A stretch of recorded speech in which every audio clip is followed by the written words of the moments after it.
They're just going down here. I feel sorry for the goalies and the defense because you guys are non-existent.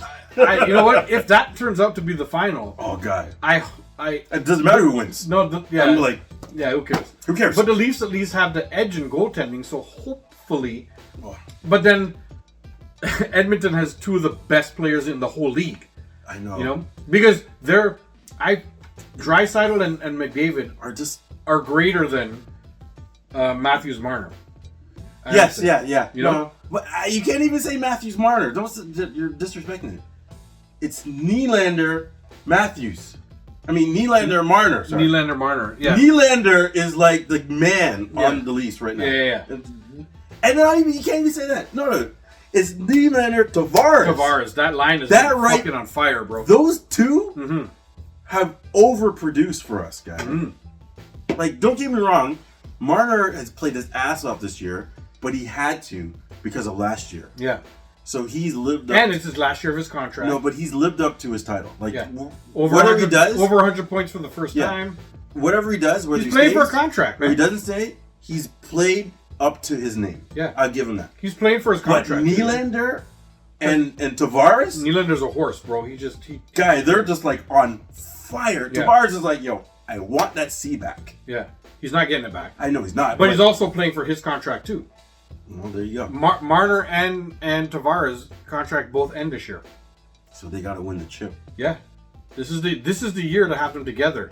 Unless Tavares says, I'll come back for like a much smaller amount. Which I think he will. I hope so. It'll be awesome if he does. I think he will. Like, right now, like, the thing about hockey is everybody wants to end up on one of the 6 teams, I feel. Yeah. Like the original 6. The original 6, yeah. Whether it's Boston, Chicago, Toronto, New York, Philly, and Montreal.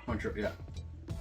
Any one of those 6 teams, I feel if you're a player who's old, you want to end up on there because you know you're going to get taken care of. And those teams always somehow make the playoffs or they're always fighting. Like, you know what I mean? Yeah, and they care a lot. And their market value is like those teams are, even though they're Canadian teams, some of them, they're marketable. Yeah, for sure.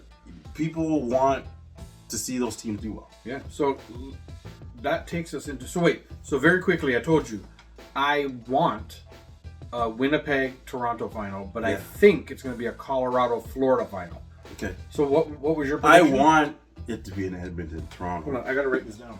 I don't know if I have my pencil down here, but... I want it to be Edmonton-Toronto, but realistically, I think it might be Colorado. Fuck, where's my pencil?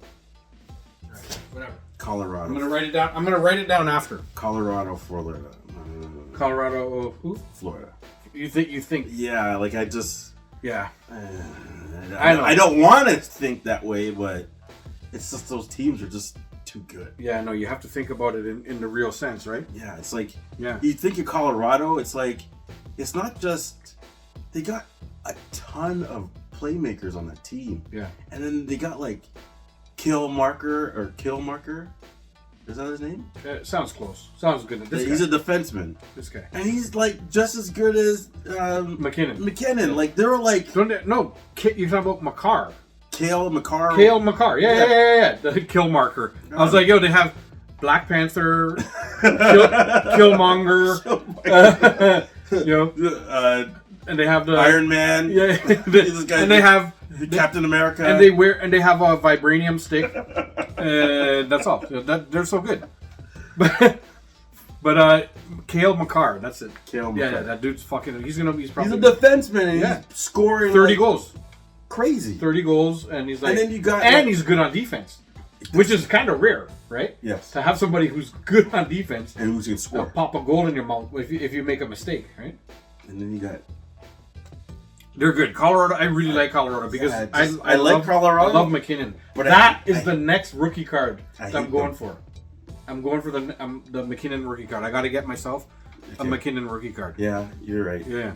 I gotta add that. Yeah, Cale Makar. Yes, we got it. I gotta add it to the collection. No Dallas, lease, buddy boy. Yo, listen, you missed it. What we want, in I our want- heart of hearts, is we want the Leafs to fucking win. Yes, Leafs The whole Edmonton. thing. That to me What is he wants Leafs Edmonton. That's I the want Leafs series Winnipeg. of all series, Leafs guy. Winnipeg. No, Yo, McJesus in there. see, user said, Colorado might get knocked out in the first round. But listen to this. Just last night, for Dallas, Robinson got hurt and left the place in like a splint. Robertson is one of their best players. But they just got back Tyler Seguin. Yeah, and He's they have been injured all year. And they have Rantanen playing. They got tons of players. Listen, guy. It's to be hard. honest, the Colorado Dallas series, It's hard because they got tons of players. it's man. gonna be such a good series Two to watch. deep teams. To be honest, I'm Deep. gonna watch the Toronto, the Battle of fucking Ontario, of course. Big Leafs fan, I gotta watch it. I don't like Ottawa more than I don't like Boston or Montreal. You know, like I'm supposed to hate Montreal, I'm supposed to hate Boston so much, but I like Boston. I do kind of hate, but Marchand is gone now. So so now it's like that's Florida. and now he's on Florida, who I hate too, right? But the thing is, I don't know, but it's funny. It's funny. My love-hate relationship with Marchand. I love that guy. No, but I hate that guy when he plays the Leafs. Like I love him that's so what much. I feel about Kachuk. But anyhow, so I hold love on. Kachuk, I but broke I off. fucking hate him. I broke off what I was gonna say. I hate that guy. What was I gonna say? I don't know. I hate Kachuk. Yeah. And I hate. But you see, I love the Kachucks, but I hate them when they play the Leafs. The Kachucks are to me, the epitome of hockey players. Oh, guy. They score goals. They're big and rough and tough. They will dig in the corners. They will rub your fucking. They'll rub their glove in your face. They'll punch you in the head if you want to, and they'll come back and score goals. I don't know. They're to me the epitome of nothing beats Four Nations. real hockey players. That Canada. I love those game. Kachuk boys. That Canada-U.S. game in the Four Nations. Yeah. Where the two of them fought in the first 3 seconds. Yeah. Guy, you can't even that. To me, goes down in history as one of the greatest beginnings I've ever seen. Actually, no. I have to stop myself. The greatest beginning to a hockey game I've ever seen. I don't know what two teams they were, but they had a beef. Yeah. And then they put all their bruisers on the start, and all they dropped the puck. And everybody fought, All 5. The goalie fought. Everybody fought, guy. It was like everybody. It's right here. We'll post it here. The two teams. I have to feel like it was like Philly and somebody. I don't know, but it was Philadelphia and. I don't know, but they got in a beef and they're like, "Yo," the coaches were like, "Line 4." Yeah. And then line four. And I think when the one coach was like, "You motherfucker, you putting your line 4 out? Yeah. Fuck you! I'll put my line 4 out." Yeah. And then when line 4 went out, the coaches were like, "Yeah." They looked at each other and they're like, "Let's go." No, the players. I looked at the players like, and that was it. You guys were like, "I can fight." The puck dropped and they just went.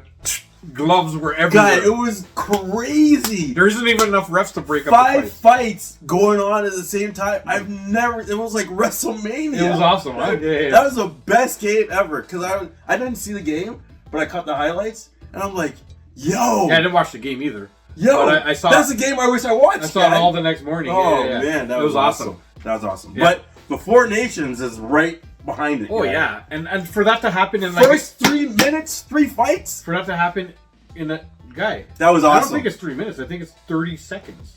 Well, basically, the puck dropped 3 times. Yeah. And they fought. Three times. Right. So I'm maybe off by a couple minutes, but they were like, "Yo, where are you playing? We fighting." It was good. It was awesome. And for it to happen in an international tournament in English, so. But you don't see fighting in international tournaments and stuff like that, right? No. But this one was played NHL rules. It wasn't like the Euro sort of thing, the bigger ice and the less hitting and the less whatever. This one was very NHL rules. Nice thing. And man, it was good. We're back on the TikTok, huh? Yeah, that was awesome. Yeah, it was great. That was like the best beginning to a game. That got me so pumped, guy. After that, I'm like, I felt like Ultimate Warrior. Yeah. You know, and he's saying shit like, "You are not an army." Yeah. I don't even know what he says. He says shit. I'm like, what is a normie? From the universe of the Beyonders to the galaxy of the Unmovables. I don't know. He says something like that. Yeah, he just says he things. says like, from the power of Grayskull, I have the... Yeah. wrong. But I think It's close. He steals. I think he steals He-Man shit. Listen, it's close. I don't know what the fuck he talks about half of the time. And he just shakes the rope. You know, basically, his only script is 2 lines on a glass before he starts. Yeah, just bust off 2 lines, and then go on there and just say whatever comes to fucking mind. Right? Whatever pops in your mind after that, just say. They're like, hey, Ultimate Warrior. Yeah! Just wipe your face first. Yeah. Now say whatever comes to mind. Go. Yeah. You know, he wouldn't even face the camera for half of his fucking. I know. You'd see his back, and he just keeps on flexing his back like this. Oh my god. He would just be doing this over and over and over, saying all kinds of madness. Him and Macho Man have the best promos. Oh, sorry. Him, Macho Man, Ric Flair have the best promos ever because it's like, yo, did you guys do coke? Yes, they did. How many lines? 2 or 10? Plenty.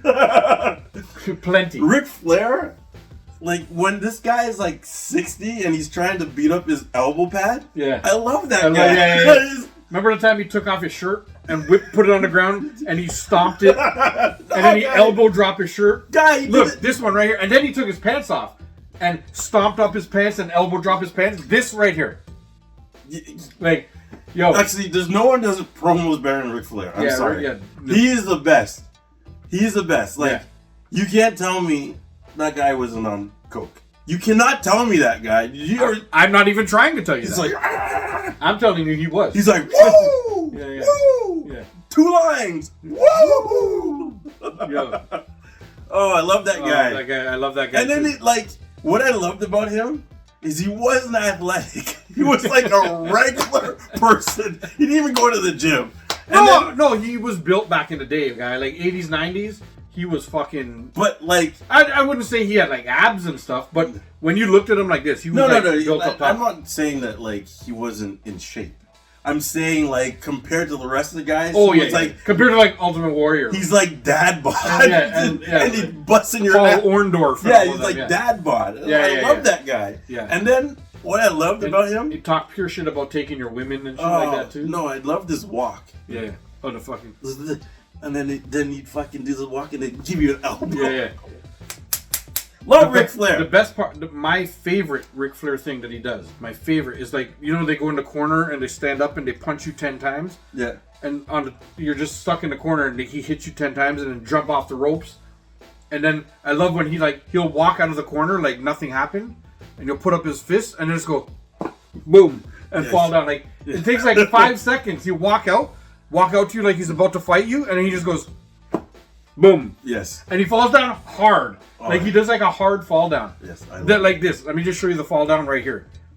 I'm giving Jay some editing to do, but that fall down right there is. I love Ric Flair. The best. Yeah, I love that guy. Me too. I fucking love. And then Ric Flair. like seeing him now, like he's, you know.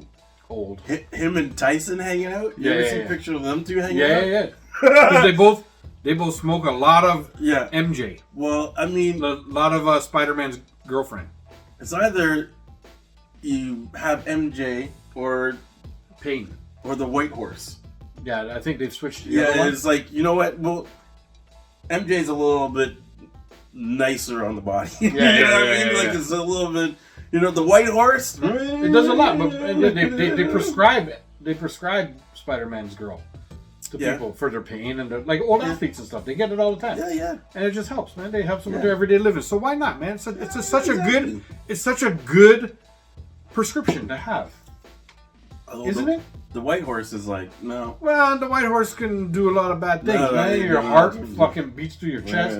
You say Ultimate Warrior things half the time. Yeah, you know, your eyes are popping out of your head. You know, like you go into the grocery store, like, where is the milk? Where is the milk? Yeah.